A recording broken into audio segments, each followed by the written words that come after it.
I am a consultant at Avanade. I am a Microsoft MVP across business applications and M365 categories. I've kind of done a thing over the past year or so where I went from being primarily Power Platform focused, and then Microsoft have done this stuff where we brought in agents and the solution areas are kind of overlapping and merging and such like that. So now I kind of sit over Biz Apps and M365. I started at Avanade last year in September, and instead of joining the Biz Apps practice, actually went into Modern Workplace. So I sit very much between those two spaces. I am the author of lewisdoes.dev. I used to be Low Code Lewis, in case anyone remembered that brand or used to check out my blog at lowcodelewis.com. That was the one where one year I decided it was a great idea to write 365 posts in 365 days. If anyone wants a recommendation, you're not having it from me. I do not recommend you try the thing. I now write my blog at lewisdoes.dev. I am the UK AI User Group's co-founder, and I sit on the national committee. We started as Bletchley AI User Group, I think in December 2023, which marked a year since the signing of the Bletchley Agreement. We're now expanding across the UK. I appreciate that most of the folks on the call are going to be in the States, so it's probably going to be quite a long trip, but I'll always post out online events that we do on LinkedIn and via our page. I was once a speaker at Microsoft Ignite, which is really awesome, early in the start of my career, when I was working at a really small partner in an area called Northampton in the UK. I ended up speaking at the UK Spotlight of Microsoft Ignite in Manchester. I've won a bunch of awards like Best Blogger, Rising Star of the Year, and Best User Group Award at different tech things and such like that. You can scan my QR code and connect with me on LinkedIn. I'm on all the social channels. You can just search at lewisdoes.dev. Cool. So let's just jump through quickly what we plan to go over today. I'm going to take you a little bit further back to a talk that I sort of am still doing sometimes, but has started to phase out as we step more closely into agents. We're going to revisit some data concepts for application interfaces, and more traditional sort of click buttons on a GUI and sort of web apps and things like that. That was a topic that I've been talking about over the past probably 2 to 3 years, maybe now, even maybe 2 years, around contextualized data and how we can use data to drive different interfaces that we build and make them really, really useful for the people that are using them. Then we're going to talk M365 Copilot. We'll talk a little bit about where Microsoft started with M365 Copilot, what the plan was for how we would extend it and bring our enterprise sort of knowledge sources and data sources along, and where we are today. That will lead us very, very nicely into talking about agents, which is the very, very hot topic, as we've already figured on this call. We'll talk a little bit about agentic tools for the Microsoft Cloud, scenarios for agents in Microsoft 365. We'll step through 3 different scenarios ranging across the spectrum of complexity, right from simple and sort of knowledge-based agents all the way up to the more complex autonomous agents. And I'll even do a couple of demos and give you some takeaway resources. I just want to say really quickly before we dive into content, if anyone has any questions at any point, I want to make this interactive. Feel free to come off mute and pop things in the chat. I will try and answer questions as we go so we stay on the topic. And I'll try and leave some time at the end as well in case there's any leftover questions. So this is a slide that I always used to like flashing up when I started my talks on the contextualized data topic, and all things data-driven user interfaces. Now, all of these different data points that are on the screen at the moment are what I like to consider as the data that lives and breathes around us. I think it's really common that we think of data as the accounts that we have in D365 or the Word documents that we put into a SharePoint document library, different things like that. But actually, I think data is a whole much bigger picture than that. And there's a lot of stuff that we sort of subconsciously create or that we don't think about. Things like the meeting invitations that we put in place for the stand-ups that we have with our colleagues in the morning, or things like the chats that we send in Teams, things like the profit and loss of a department or a team, the emails that we send, even just an instance of us booking a room. Perhaps it's literally just a scenario of me arriving at the office and tapping my badge on the door to enable access to the office, and that logs a security audit of me entering that room. These are a bunch of the different things that we're almost subconsciously collecting data on, and we're not necessarily considering exist, but they do in the background. And I find these data points really, really interesting for what we can then take advantage of in different interfaces that we build. And so this talk that I sort of am phasing out, but still clutching onto this last bit of the topic of, is all around contextualized data and how we use these different data points to streamline user interfaces or graphical user interfaces, but also speed up people's workflows so that we surface the right data that would be really, really helpful in those different scenarios to prevent context switching and to prevent people having to go to 5 different applications or interfaces to find all of those different pieces of related data. And the best way that I can imagine that we do this and that I've sort of implemented in interfaces is bringing these sort of data points up as secondary focuses where we contextualize them and we surface them as contextualized data, which, to put a definition on it, is representations of data whereby relationships between elements of data that are connected but not explicitly represented are uncovered and identified. It's a tongue twister, right? This is, you know, let's take some different scenarios. For example, I am a clinician on a ward in a hospital, and I have a scenario where I need some assistance in what I'm doing. We're short-staffed for the day, and I need a nurse to come and help me with a blood test or, you know, a various procedure that may happen. And because we're short-staffed for that day, I suddenly need someone quite urgently, but there's not necessarily someone with a role that's tagged to that thing at that specific time or that booking. So I don't necessarily want to have to go and look up someone in I don't know, a book or a Word document, an Excel sheet to find someone with a skill set that might be able to help, to then perhaps check out their Outlook calendar because, hey, they're hybrid between clinical roles and administrative work, and then maybe check them in Teams to see if they're actually available at that time and they're not like in a call or something like that. Suddenly I've gone to 3 different interfaces and spent maybe 5 minutes just trying to find someone that can help me with that thing at that time. Instead, perhaps I'd go to an interface where I can select a skill. I can then return a list of people that have that skill, along with whether they're available based on their calendar information and their Teams presence, which I will collect via the Microsoft Graph API. And then I can just hit a button that will send them an automated message requesting that they come to my location at that time, depending on the kiosk device that I've got on that ward. So suddenly I've used a bunch of, you know, those different data points, such as their presence as contextual data, their calendar entries as contextual data, and their skill set as contextual data that we perhaps store somewhere like Dataverse or Azure SQL, or somewhere else, maybe like SharePoint lists. And we've pulled all of that together where all I've done is actually just click on the skill that I needed rather than having to go to 3 different interfaces finding out that very specific information. So we're taking those almost secondary data points and bringing them to the primary focus, which is me getting hold of someone with that skill that I need at that time.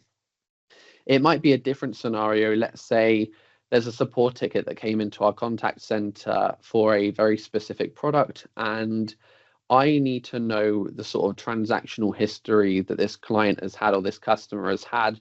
Hey, it's going to be very helpful for me to know that we just sold this product like yesterday and they're still in their onboarding process. So on that ticket in my contact center application, it's almost used AI perhaps to notice what the ticket is about, what the product is that they're complaining about or that they have an open ticket for. Then it might bring along the fact that they're in this onboarding process, and it will show me the stage in the onboarding process that they're in.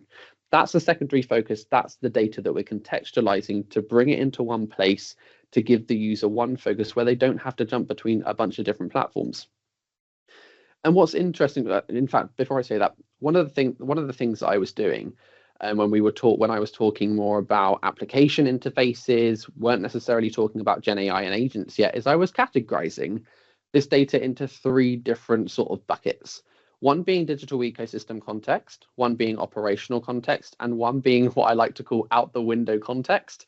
The first one being, you know, similar to what it says on the tin, right? That digital ecosystem data, device information, the fact that as an employee of Avanade, I have a laptop and there's a bit of information about my laptop in Intune. That means it is tagged to me as a user that's using that device. I have, information on permissions, whether I actually have access to a file. That's a common interface that we see in Teams all the time, where we go to share or paste a link into a chat, and it uses that secondary data point, which is whether that user that you're sending it to has access to the file, to then give you a tooltip to say, oh, this person doesn't have access to the thing. You should probably share it first. And that's more helpful than them getting hold of the file, then pinging you to say, oh, I don't have access, and you having to share it. We're speeding up workflows with secondary, focuses of data and contextualizing those data points. Then operational context, I'm thinking about, cost center budgets, actually our processes as context, that onboarding process, for example, things like me tapping in and out of the office with my security badge. And then out the window context, I'm thinking of things like weather information, public transport status, traffic information. It's all of the things that actually first-party vendors that are really large, like Apple, Microsoft, and Google, are doing really, really well, but I don't necessarily see us do fantastically in some of our internal and smaller org applications and the things that we build on platforms like Power Platform. Let's take, maps as an example on Google Maps or Apple Maps. When I get in the car every day to drive to work on the days that I head into the office and I plug my phone into my car, it connects to Bluetooth.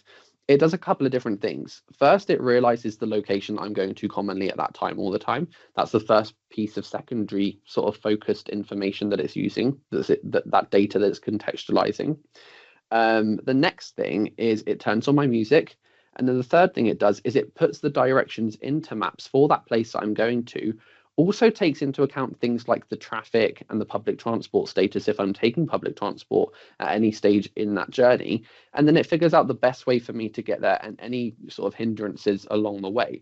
So we're using a bunch of different data points rather than me having to go to Google to figure out, oh, hey, can I find a website that figures out the traffic status, the public transport status, also then checking out a map to see how I get there. And this is what first-party vendors have been doing very, very well for a very long time. And this is the concept that I was sort of speaking about in the past couple of years with regards to how we build things like Power apps and different things like that. It's something I see first-party vendors do very well, but not necessarily something I see us do well inside our smaller organizations.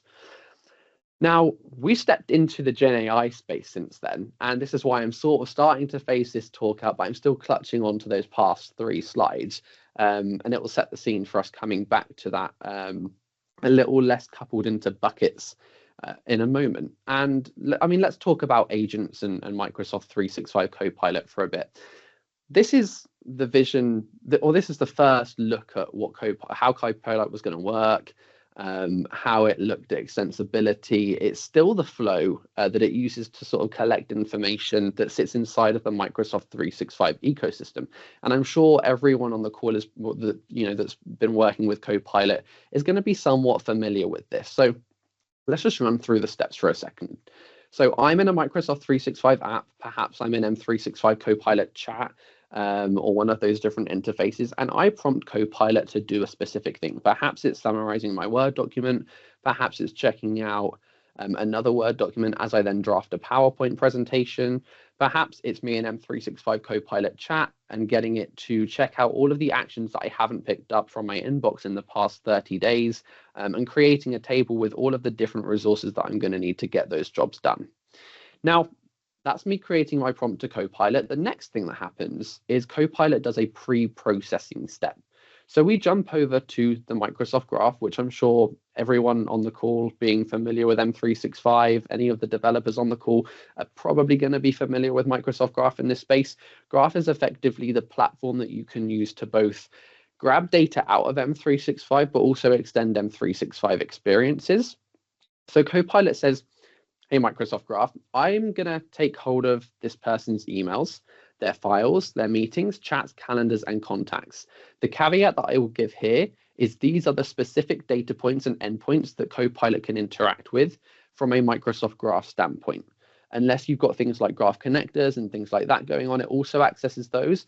But let's take an example of an education tenant, perhaps one of your clients, or you work in an education or a faculty org. Copilot won't access things like Teams assignments, for example. It won't access data points outside of this small bucket. And so that's the caveat that I will give you, is that these are very specific data points. It doesn't just access everything in the Microsoft graph. But that's the first step we do. The second step we do some pre-processing, where we go and collect information from graph and the semantic index for pre-processing. Then we send that back to Copilot and the orchestrator, and it sends the modified prompt. So now we've got our prompt and our data from graph and the semantic index, and it sends that to the large language model, which is an Azure OpenAI instance, which is maintained by Microsoft. So OpenAI has no access to the data or the model that we're sending our prompt and data to. This is a scoped instance for your organization. We're doing responsible AI checks at every different step in the process here, and multiple of them at each part. The next thing that happens is, from the large language model, we take the response and we take it back to the Copilot orchestrator. But we're not done yet. We head back to Microsoft Graph to do data checks with semantic index in the graph for post-processing. Then we send it back to Copilot, and you end up with the response as a user in whichever interface that you were working with at the time. Now, when we're interacting with Graph in these scenarios, we're calling Graph. It also takes advantage of things like any graph connectors that you've used in your organization, any of the 30 that you can create with, I think there's like, I don't know, is it 50 million indexed items that you can now add for free with graph connectors? I might have that number wrong, so someone feel free to correct me in the chat. But it looks at all of that data and it can use it to contextualize its responses. The other thing that we had is the concept of plugins. Now, this is one of the things that Microsoft started with and is potentially somewhere a little bit different on our journey today. When we were looking at bringing our enterprise data sources and task capabilities to Copilot before, the way that we would do this is we would perhaps say build a plugin with Teams Toolkit or with Copilot Studio, and we would publish those into Microsoft 365 Copilot, and it would attempt to understand the different skills and knowledge sources that it needed to use based on our prompt. Now, that sort of worked some of the time, and maybe the majority of the time even, at a lucky push. But there's a thing about how generative AI works and how it works very well, which is with a very scoped focus to do a very specific task or job. Now, that's taken us into this next stage, which is the world of agents. And I think it's fair to say that we're seeing a whole bunch of different vendors go on this journey, taking the things that they've been doing in Gen AI into the world of agents in a race to almost achieve this multi-agentic type workforce and scenario, and also on the road to achieving things like AGI. Now, in Microsoft's eyes, an agent is a semi-autonomous piece of software that can be given a goal and will work to achieve that goal without you knowing in advance exactly how it's going to do that or what steps it's going to take. And the really, really interesting thing about this is a lot of people say to me, well, what's the difference between that and what we've been doing in automation for ages? I can do that maybe in Azure Functions. I can do that with Power Automate. And the really key call out here is the fact that agents are able to do this without knowing exactly how it's going to do that to begin with, or the steps that it's going to take. So not only do agents automate processes and take on tasks and capabilities, they also almost augment the process and figure out different caveats that we might not have, figured out before, different edge cases that aren't necessarily going to be really, really great fit for a traditional automation scenario. Let's say we're building, a Power Automate flow, and there's like 100 different edge cases or scenarios to a process where we're going to need a different branch. And hey, that's going to be crazy if we try and build that, even in code or with an automation. That's perhaps a scenario where an agent or a multi-agentic system would work really, really well, because we haven't perhaps even come across all of our edge cases or different scenarios before. Now, let's talk a little bit about how Microsoft have positioned agents in the Copilot space. Now, Copilot agents are AI assistants that are designed to retrieve information, automate and execute business processes working with or for a human that are often more scoped to a particular business or topic area. And this is the really key thing every time we talk about agents. They have a very specific focus and specific job to do maybe collection of 5 to 10 different things, perhaps. But this isn't us saying, let's just give the Gen AI 100 different skills or plugins and let it figure out how to maybe get to the goal that we're trying to achieve. What we're saying is, no, we're maybe going to take on perhaps say 5 to 10 different agents, each which can do a couple of things. And we'll orchestrate figuring out which one's the best for the specific job that we need to do. And it will then be able to go and achieve that workflow or that set of tasks because it's specialized in that specific focus. Now, let's take a look at Copilot agents and some of the different things that we have here. I'm just going to see, do I have my pen point thing here? I don't think so because I'm in this different slideshow mode, but right over, I'm hoping you can see my mouse on the screen. Right down here at the bottom, we have this concept of the foundation model. Now, there's a couple of different types of Copilot agents. If anyone's familiar with Copilot agents, you may know about declarative agents and custom engine agents. We'll talk a bit more about those two types in a second. From a custom engine agent standpoint, one of the things that you can do with those is you can bring your own model to the Copilot agent. You can also bring your own orchestrator. So in any scenarios where we perhaps are a bit more experienced in generative AI models, and we know that a very specific model is much better in specific industry scenarios, you can bring that in that scenario with custom engine agents. The next thing you can do is you can bring your own orchestrator, whether that be something like AutoGen or LangChain, perhaps you're using semantic kernel, or you can just use the Copilot orchestrator, which is available out of the box. Now, some of the next things to consider are actually the purpose of agents. We're not just interfacing with almost like a chat GPT anymore. We're actually giving generative AI capabilities. Excuse me. We're giving it knowledge, we're giving it skills, we're giving it autonomy. Excuse me. And a bunch of different things that enable it to then actually take on that workflow, that process, augment how it's going to achieve those number of different things and get to a result. And then the final thing that we layer over that is a user experience. And this is tagged as optional, which I'm guessing may be confusing some people, but let me try and explain it quickly. One of the things that we have on this slide down here is this concept of autonomy in agents. And these agents that we can build that are autonomous and perhaps they pick up on a trigger that's happening behind the scenes, and then they go and augment that workflow and take on, whatever it is that they figure out they have to do. Now, in that scenario, we have an agent that's working behind the scenes. There's not necessarily going to be a user experience that we're, entirely sat in front of. We're not just with a prompting box anymore when we're using generative AI. Sure, there's maybe a prompt being sent to a generative AI model behind the scenes, but our user to Gen AI interaction doesn't involve me sat with a chatbot anymore. And that's really, really interesting here, that agents are not only speeding up our workflows because we're asking them to do specific things, but also because they're actually autonomously going and picking up certain things that we don't have the time for in our workday behind the scenes. And that's really, really interesting. The final thing that we have over here is other agents. And this, I think, is pointing to some of the direction that this is going in from a Microsoft and broader vendor landscape. This isn't just a Microsoft thing that's trying to be achieved. It's very well known that, a bunch of different vendors are trying to achieve this concept of multi-agentic systems.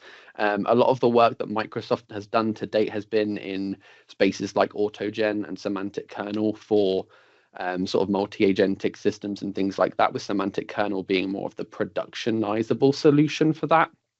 But I think this is an interesting topic to keep your eyes on and sort of look at where this goes. So let's just talk quickly about the spectrum of agents. And by the way, if anyone has any questions, I'll just mention again, please post them in the chat. Please come off mute, put your hand up, etc. I am more than happy to answer as we go along. Just to talk about the spectrum of agents quickly.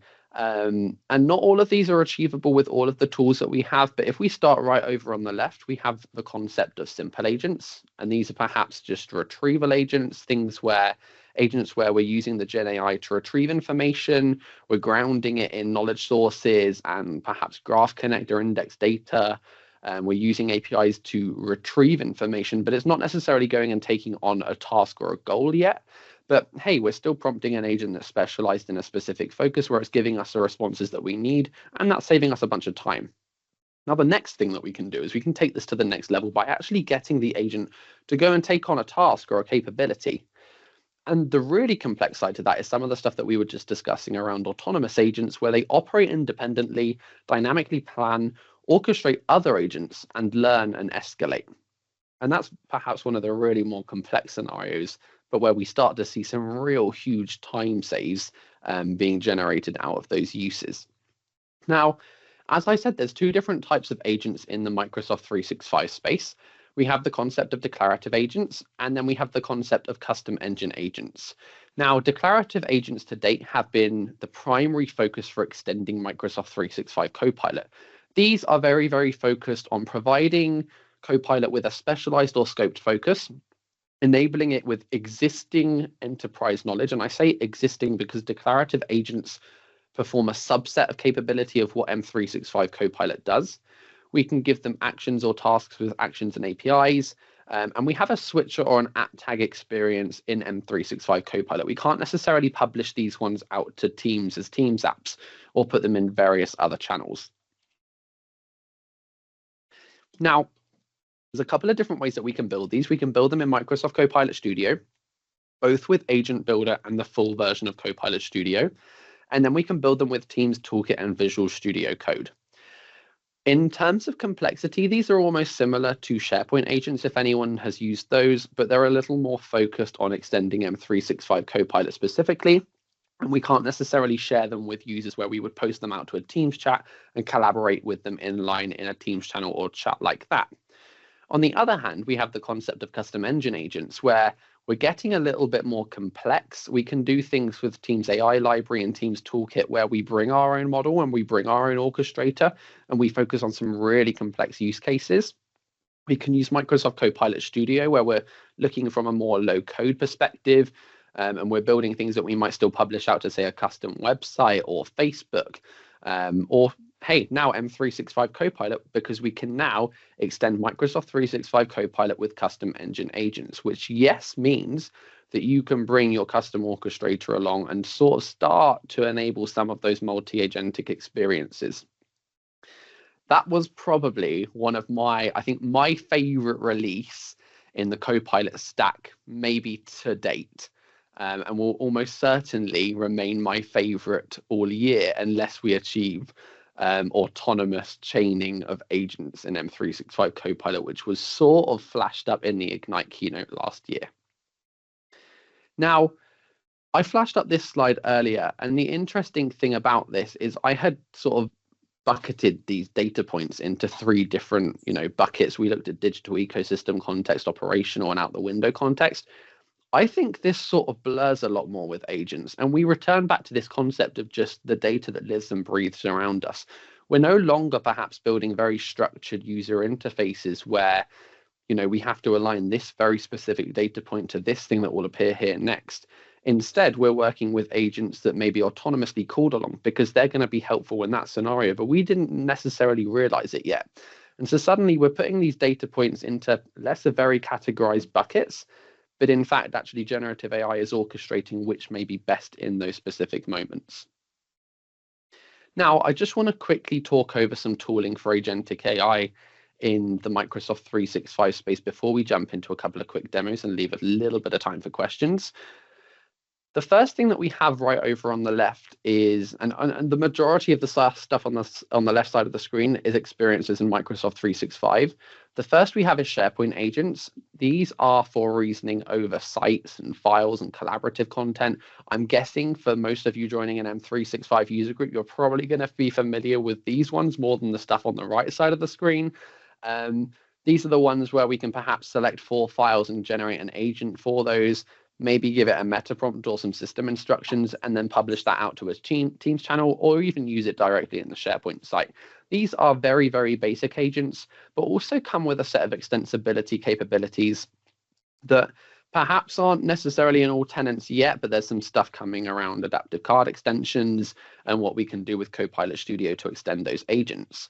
Now, the other thing we have right over on the simple side and experiences in M365 from a Copilot extensibility standpoint is Copilot Studio Agent Builder. We talked to this a little bit and on the last slide, but these are for building declarative agents with retrieval and basic task capability that extend Microsoft 365 with enterprise knowledge sources and instructions. Now, the key thing about this at this current point in time, because there are some blog posts that have some early releases of some other stuff. But at this current point in time, Copilot Studio Agent Builder lets you build agents that use a subset of Microsoft 365 Copilot functionality. These don't necessarily let your organization users go and add additional things to Copilot yet. The one thing that's different is that when you provide instructions and things like that, it stores those in Cosmos DB. This doesn't actually create resources in Copilot Studio, but what this does is it just creates a manifest file that it stores in Cosmos DB so that when you use those agents in Copilot, you give M365 Copilot a scoped focus rather than it being able to go and check out all of the things in the Microsoft Graph and have a whole bunch of different stuff to look at. I can see we have a question, so I'm just going to pause for a second. Will SharePoint agents require every visitor to the site to have?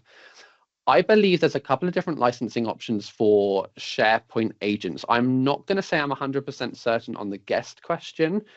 So probably I would recommend maybe reaching out to the community or your Microsoft colleagues for that.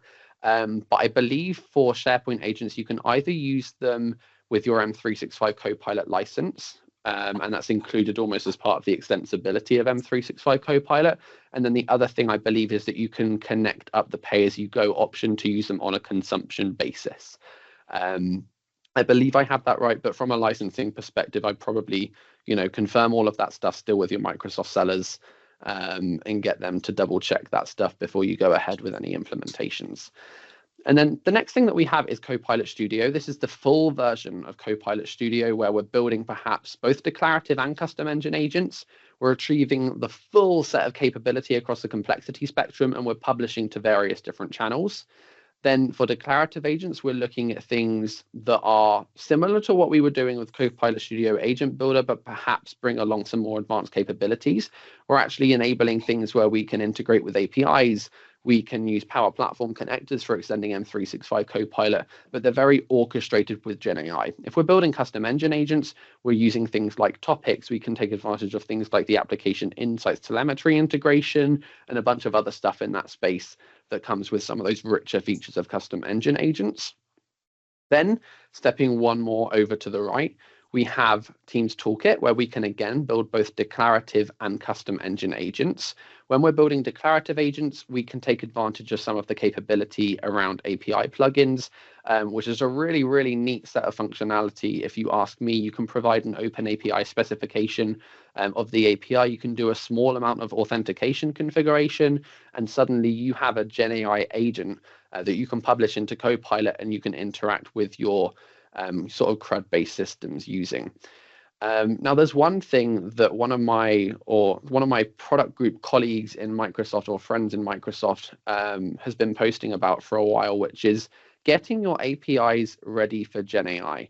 Now, let's say we take APIs that do very basic things like they maybe add a record into a database. They're very sort of CRUD focused. They delete a record from a database, edit one from a database, add a task in to do things like that. This person in Microsoft, Abram Jackson, has been talking a lot about getting your APIs ready for GenAI and getting them ready for agents.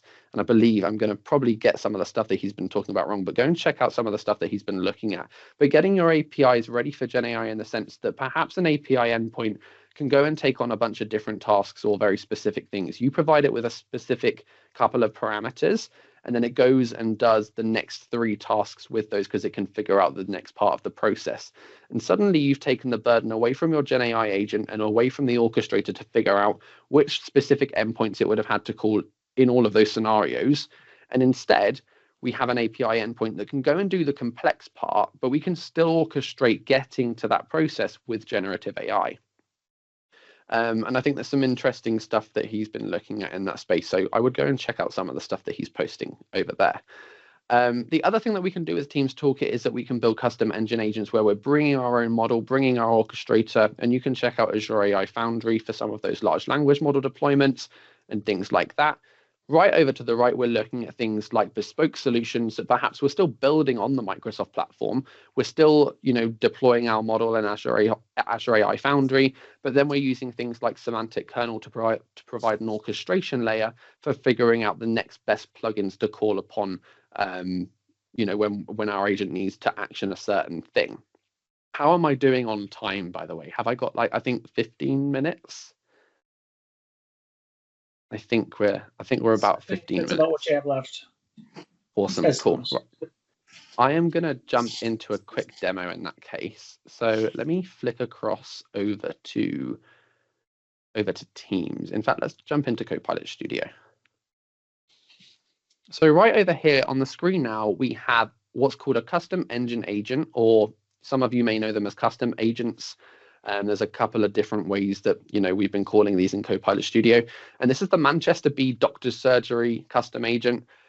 Now, this has a couple of different capabilities that are very administrative focused. One of the things that I would say about working with things like Copilot Studio and Gen AI in a sort of clinical and doctor's surgery sense is to be careful around what you're doing regulations wise and things like that. This is very focused on non-clinical tasks and administrative tasks. So this does things like recording a checkup and I have to fill out an adaptive card form.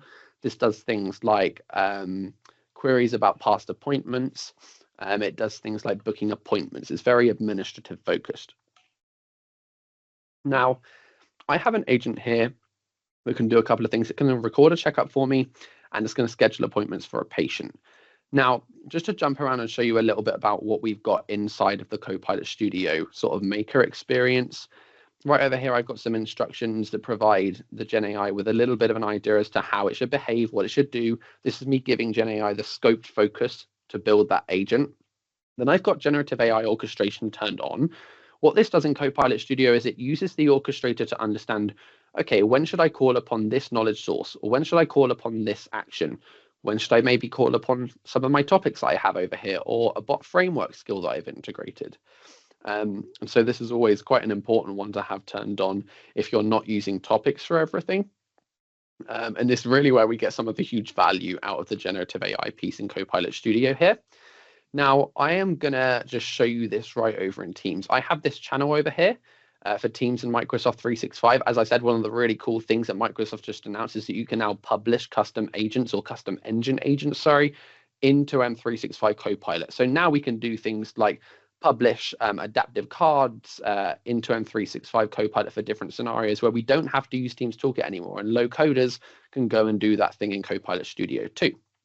Now, I have a chat with John here, and I said to John the other day, hey, when did you need that appointment booking for Lewis?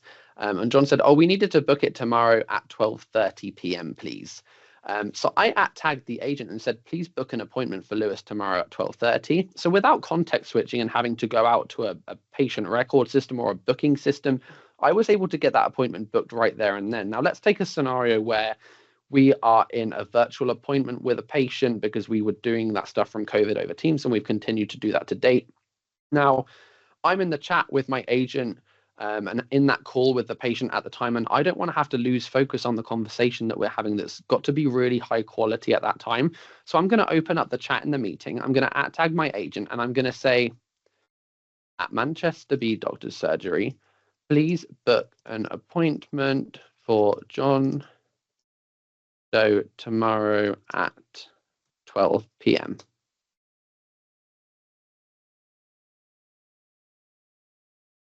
Fingers crossed my agent's going to play ball here. What this now does is this goes and creates a Dataverse record in an app that I have in Power Apps, and you can see my agent isn't completely playing ball here today. So the demo gods have not got me hugely. But this goes and creates a Dataverse record in a Power Apps application that I've built, and that will go and book that appointment for that person. Now, the next thing that we could do after that is have potentially Power Automate solution that goes and sends them a confirmation of that booking, or an agent that goes and takes on the next process. Now, let's jump into M365 Copilot and take a look at another scenario. Now, I'm going to open up a new chat here, and I'm going to call upon a specialized agent that I have, the Microsoft Graph expert, given that we were talking a little bit about Graph earlier. And I'm going to say, can you share some information with me about how Microsoft Graph can support Copilot extensibility? Because I'm learning about Copilot extensibility, and I want to see how my existing knowledge with Microsoft Graph can perhaps help in this scenario. I'm sensing that perhaps my network connection, well, I'm still doing well on this call, but everything Copilot seems to not be doing so well. Let me try and refresh this and see if we can get something going. Cool, let me tag In fact, let's use the recent chat here. And I'm just going to grab this prompt. I'm going to start a new chat. And if not, I'll just show you the recent chat that I did earlier. Let's go at the Microsoft Graph Expert. Now, the thing that I will call out here is you'll notice that I didn't switch over to the agent. I'm staying within Copilot, but I'm at tagging the specific agent that I need to come and do the job. And this is really important because this is how it will enable us to chain the different agents in a single line of conversation. Now, let's see. The Graph Expert gave some content around graph connectors. Cool. This is how I can maybe extend some of the stuff in Microsoft 365 Copilot. I'm now going to say, okay, I want to see if we're doing any of this stuff in my organization. Now, the software engineering practice have built an agent that enables me to figure out some of the stuff that they're doing at the current moment. I'm going to see some of the stuff that's upcoming for what we've got going on in software releases in our space, and some of the upcoming productivity tools that we'll be able to use in some of our workflows. So I'm going to say to the software engineering practice agent, are there any open work items relevant to this content or Copilot extensibility at the moment? And let's see what goes on. Oh, my agents really aren't doing well today. Cool. I'm going to flick over to the recent chat that I had earlier because it seems that Copilot isn't doing so well today, or this evening even, because this was working like a couple of seconds ago. As you can see, this chat is from today. But the next thing that I did is I said, do we have any open work items relating to any of this content? And the software engineering practice agent comes back and says, okay, yeah, we do have an open work item relating to Copilot extensibility in Microsoft Graph. Here it is. Oh, and you can jump into this very specific Azure DevOps ticket to go and check out what's going on in more detail. Very, very helpful. Cool. Now, I don't necessarily have a huge amount of time to go and check this out and read all of the information right now, get it all digested and go and pick up on any actions. So I'm going to say, let me tag another agent, and I'm going to say, please create a task for me to follow up on this open work item. Cool. I created the task, and then Copilot went ahead and created that in to do for me. What actually happened here is I used the personal assistant agent, and I tagged, we have cyber attacks going on. Is that what's going on with my demo? Thanks, Chris. Down. But the next thing that happened was I tagged the personal assistant agent. This is one built in Teams Toolkit and has an API plugin for Microsoft Graph on the to-do endpoint. And this then went ahead and created a task in to-do for me to go and follow up on that thing, that ticket that I wanted to check out from DevOps. Now, I am going to call it there for demos. I'm not going to show you any more demos today because I figured that some stuff is potentially not working. All of this was working like 10 minutes before the call. So demo gods have not done so well for me today. I am probably going to wrap up there. I'm going to open the floor to any questions that any of you may have. I'm just going to quickly share this one last slide so that you can take away some of these QR codes. But please feel free, post questions in the chat. I will stick around and answer some of them in the chat if there's nothing specific right now. Jason, you have, if you could speculate what, this is a really cool question. What do I think the landscape is going to look like in 2 to 5 years? Are we going to get to a place where non-technical end users just need to identify the who, what, when, where, why, and which? And Copilot will just be able to build the agent solutions for them. Jason, I think that's a fantastic question. And I think this is some of the stuff that we'll start to see. We're starting to see how perhaps agents are going to be more autonomously sort of chained together and things like that. I would stay tuned in this space, where the bar to building agents is already really, really low, right? You can build some awesome things in Copilot Studio Agent Builder just with natural language and writing some instructions. I would stay tuned in this space, see what's coming, but I envision that the next sort of things that we'll see is more autonomous chaining of these agents, Copilot actually picking up on the fact that the personal assistant agent will be the next best one to do that task or job, and I think it will develop further and further from there into more multi-agentic systems and scenarios. But awesome question. Michelle, I'm going to hand back over to you. Thank you so much for letting me speak this evening or this afternoon for you guys. This was fantastic. Thank you so much. Thank you so much, Lewis. This was what an awesome presentation. I really appreciate you being here. We hope that you return as you come up with really cool 100%. Solutions. It was fantastic to see it. Thank you. Thank you so much.